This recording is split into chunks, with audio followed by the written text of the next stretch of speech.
Hi అండి. Flower shape hanging stitch చేయడం కోసము 5 ఇంచులు వెడల్పు 5 ఇంచులు పొడవుతో స్క్వేర్ పీస్ తీసుకొని ఇలా చూపిస్తున్న విధంగా లైనింగ్ పీసు అలాగే ఒరిజినల్ పీసు రివర్స్ చేసుకుంటే ఈ విధంగా అయితే స్టిచ్ చేసుకోవాలి.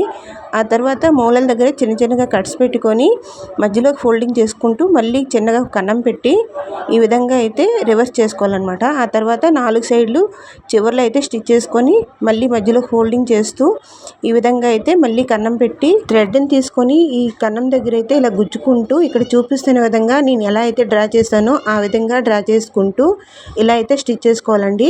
మళ్ళీ క్లాత్ని ఇలా రివర్స్ చేస్తూ మళ్ళీ ఇలాగా కింద నుంచి కొంచెం ఎక్కువగా తీసుకొని పైకి వచ్చే దగ్గర తక్కువగా తీసుకోవాలి, మళ్ళీ కిందకి ఎక్కువ తీసుకోవాలన్నమాట. ఈ విధంగా తీసుకున్న తర్వాత లోపల నుంచి సూది దారంతో ఈ విధంగా అయితే స్టిచ్ చేసుకోవాలన్నమాట.